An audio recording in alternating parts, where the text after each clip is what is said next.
is just going sky high. There is no limit to the investment, to the creativity, to the brief that is being given to people working on these watches.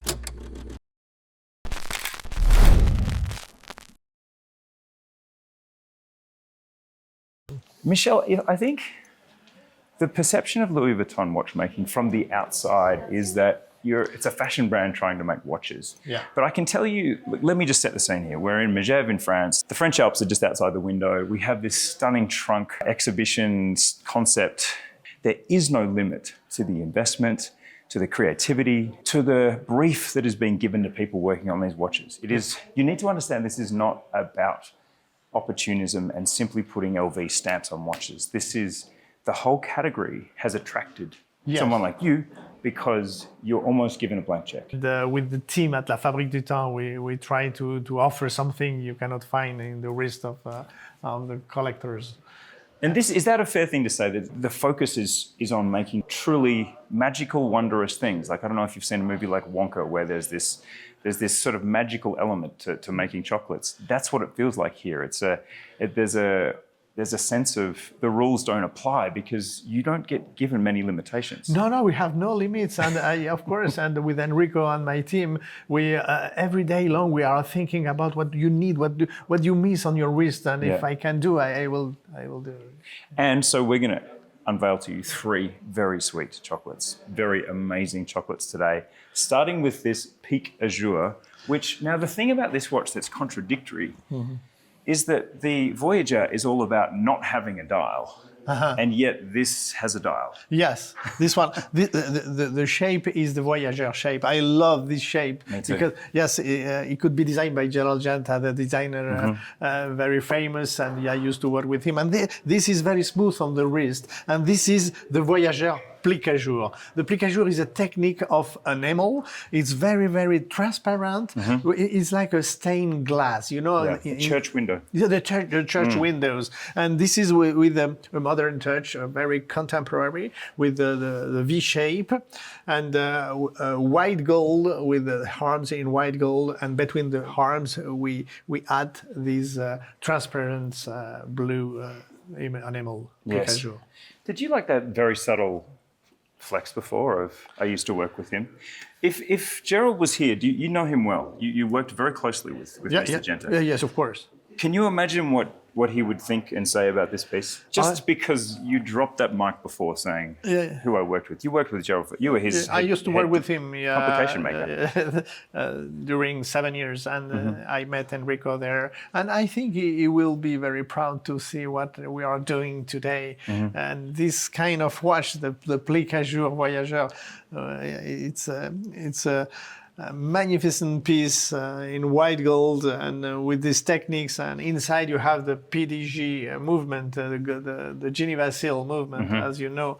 So this looks like it's a skeletonized framework, but it is not. It is a white gold frame that has clear components, but each layer of enamel, because it's so fragile and it doesn't actually have a base plate. No, you don't have. You build a structure and then slowly build up. The enamel itself becomes part of what binds it together. Yes, and the challenge is to obtain this crystalline blue, these shades of blue between the different parts of the dial. Yes, so this is a technique. That is one of the 3 wonders. Let's move on. The second wonder we're going to talk about is this Lepe piece. Lepe, you would know, you may have heard of this name, L-E-P-E-E.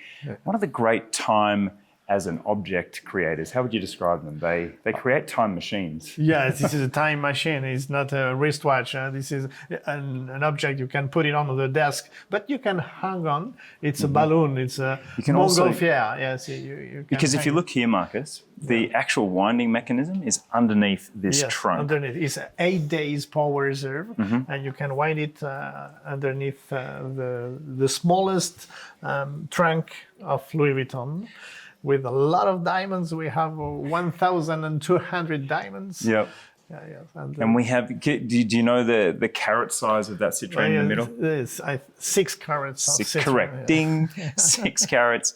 We also have a citrine as, so the time telling mechanism here is there are 2 Yes, we display time with discs, with these 2 discs, the hours and the minutes, yes. And this is a Lepe piece that has been, part of the movement is inside this trunk? Yes, it's inside with 8 days power reserve. And we use, of course, very, very noble materials like the wood. The wood is a macassar wood. It's a piece of art. So from the warm, I suppose, chocolatey tones of the macassar wood, we go to a different type of confection. So this is the Tambour Moon Flying Tourbillon in collaboration with Frank Gehry. Now, Frank Gehry, of course, is a famous architect. This is not the first collaboration with Mr. Gehry. Louis Vuitton created the Seoul store with Mr. Gehry. They created the Foundation Louis Vuitton. Of course. And they created maybe the coolest ever perfume bottle and case.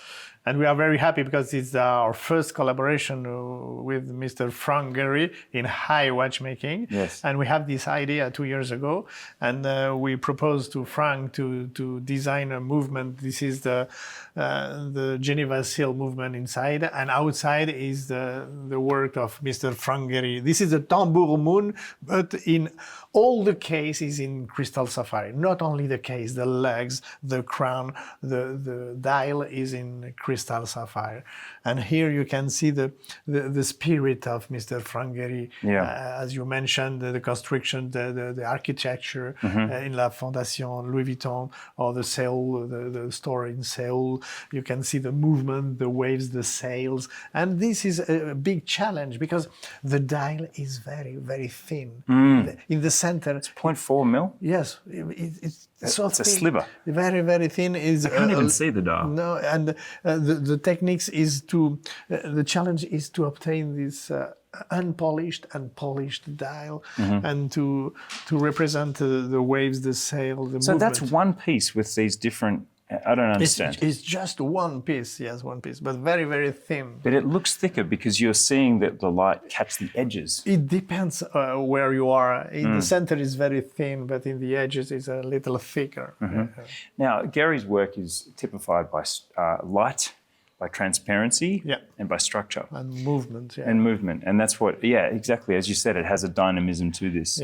Now, there's also sapphire hands. So just about every element that could be made transparent was made transparent. And yet, unlike some sapphire watches are a little unfulfilling because they're just, that you just see through them. Whereas I find this one is mysterious because it has so many elements where your eye is trying to work out what's going on. Yes. That's what he wanted. He wanted to see through with this transparency, all the elements, not only the case, the dial, the legs, the crown, all are in crystal sapphire. As you know, the crystal sapphire can be cut only with the diamond tools. Yes. So it's a big challenge. It's very easy to shatter that sapphire.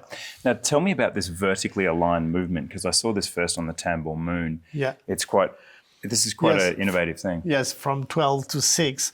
It's a Geneva seal movement with a flying tourbillon and with 80 hours power reserve, more than 3 days inside. Yes, this is our job. And as you know, each watch has to go to the Geneva seal office to be checked during 2 weeks. And after they deliver back the watch with the certificate. There's only one question I have about this, which is why do we have this rose gold back element that sort of it resonates through the case, making it kind of orangey and pink? Yes, we mix this rose gold with the crystal sapphire elements, and then to make this transparency very clear.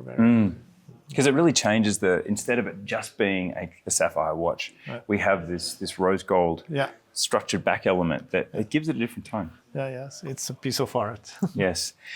So this watch is also not a price. I'm going to tell you right now. If you want to know, ask us in a direct message. Thank you so much, Mr. Thank you, Andrew. It's a pleasure. It doesn't feel right calling you Michel. To welcome you here in Megève. Thank Indeed, you, Andrew. This has been so fun. Thank you. They were 3 treats. There's many more to come on the menu elsewhere. See you soon. Thank you.